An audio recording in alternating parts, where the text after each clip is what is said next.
नमस्कार। आज आप सबों के बीच में कुछ सामान्य ज्ञान को लेकर आए हुए हैं। आज का विषय है हम क्यों लगाते हैं तिलक। तिलक लगाने का क्या महत्व है, किस उंगली से हम लगाते हैं तिलक। आमतौर पर हम सब सनातनियों में तिलक लगाने की एक व्यवस्था है। घर से निकलते हैं तो माथे पर तिलक लगाकर निकलते हैं, कहीं विशेष यात्राओं में जाते हैं तो माथे पर तिलक लगाया जाता है।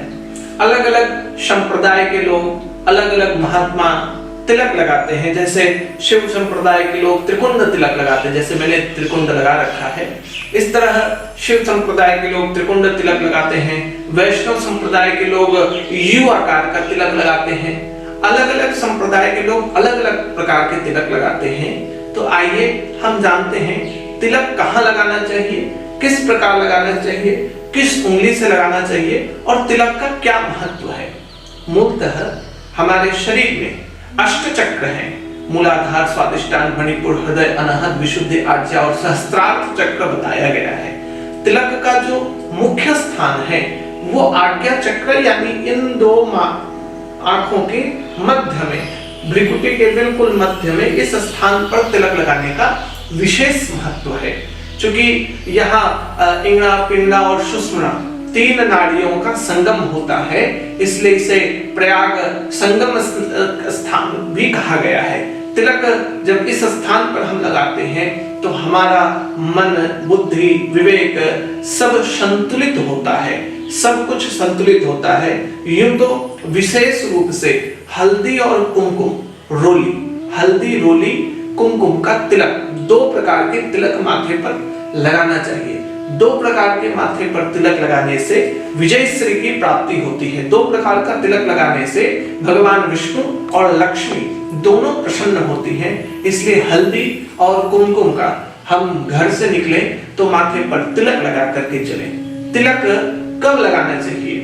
यूं हमारे शास्त्रीय मत के अनुसार तिलक साज सज्जा के बाद, मतलब स्नान, अपने और कर्म, वस्त्र आदि सब कुछ धारण करने के बाद तिलक एकदम अंतिम क्रिया है।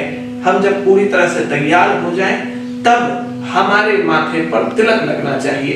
तिलक लगने से माथा सुंदर भी दिखता है, माथे में किसी प्रकार का टेंशन नहीं रहता है, बुद्धि स्थिर होती है। और बुद्धि यानी मन स्थिर तो हमारा दिन भर की दिनचर्या काफी सुंदर होती है। अब विषय है कि तिलक किस उंगली से लगाना चाहिए। हमारे हाथ में यह 5 उंगलियां हैं। विशेष रूप से तिलक अनामिका, ये जो छोटी ये उंगली है, इस उंगली से तिलक लगाने से, अनामिका उंगली से जब हम तिलक दोनों माथे के बीच पर लगाते हैं तो इससे हमें विजय श्री की प्राप्ति होती है। आप घर से निकले तो इस उंगली से हल्दी और कुमकुम, ध्यान रहे, उसका तिलक आप यहाँ लगाएं, इससे आपको विजय श्री की प्राप्ति होगी। आपने देखा होगा बहुत लोग मध्यमा उंगली से भी तिलक लगा देते हैं। मध्यमा उंगली से तिलक लगाना स्वास्थ्य और दीर्घायु प्रदान करता है। यदि आप अस्वस्थ हैं उसके लिए आप इस मध्यमा उंगली, जो हमने हमारे 5 उंगलियों में सबसे बड़ी उंगली है, मध्यमा उंगली से आप माथे पर तिलक लगाएं। यह स्वास्थ्य और दीर्घायु प्रदान करता है। साथ ही तर्जनी, जो हमारी तर्जनी उंगली है, तर्जनी उंगली से तिलक लगाने से भी विजय श्री की प्राप्ति होती है। आपने देखा होगा अंगूठे वगैरह से, ये अनामिका और इस अंगूठे से इस तरह तिलक लगा दिया जाता है। ये हमें विजय श्री की प्राप्ति कराती है। और ध्यान रहे, हमारी जो ये सबसे छोटी उंगली बची, इस उंगली से भी कई बार लोग तिलक लगा देते हैं। यूं यह तिलक ऋषियों के लिए है, ध्यान रहे, गृहस्थी लोग इस उंगली से कभी तिलक न लगाएं, सावधान। उनके लिए ये अनामिका, मध्यमा, अंगूठे आदि से तिलक लगाना श्री की प्राप्ति, धन की प्राप्ति, विजय श्री की प्राप्ति, स्वास्थ्य और दीर्घायु प्राप्ति प्रदान करता है। ये तिलक लगाने की एक सुंदर व्यवस्था है। हमने प्राचीन कालों में देखा होगा, पढ़ा होगा, राजा महाराजा युद्ध के लिए जाते थे तो उनकी महारानी युद्ध में जाने से पूर्व आरती उतारती थी और माथे पर विजयश्री का तिलक इस उंगली से लगाने के बाद फिर इस उंगली से वो तिलक को लंबा करती थी। ये विजयश्री का तिलक है। ध्यान रहे, माताओं को सिंदूर का तिलक लगाना चाहिए, पुरुष भाइयों को हल्दी और कुमकुम का तिलक लगाना चाहिए। भाइयों को तिलक लंबा लगाना चाहिए, माताओं को तिलक बिंदी जैसा गोल आकार का तिलक लगाना चाहिए। ऐसे अलग अलग संप्रदायों में शरीर के 12 अंगों पर तिलक लगाने की विशेषता है। ब्रह्मरत्न में, दोनों छातियों में और दोनों भुजाओं में, सीने में, पीछे, इस तरह 12 स्थानों पर तिलक लगाने की अलग अलग बात कही गई है। अब विषय आता है किस देवता की पूजन में किस तरह के तिलक का उपयोग करना चाहिए। यदि हम भगवान शिव की उपासना करते हैं तो हमें चंदन का तिलक लगाना चाहिए, भभूत का तिलक लगाना चाहिए। चंदन और भभूत का तिलक भगवान शिव के उपासक लोग लगाते हैं। देवी उपासना जो करते हैं उन्हें अपने माथे पर सिंदूर का तिलक लगाना चाहिए। जो गणेश भगवान की उपासना करते हैं उन्हें भी अपने माथे पर सिंदूर का तिलक लगाना चाहिए।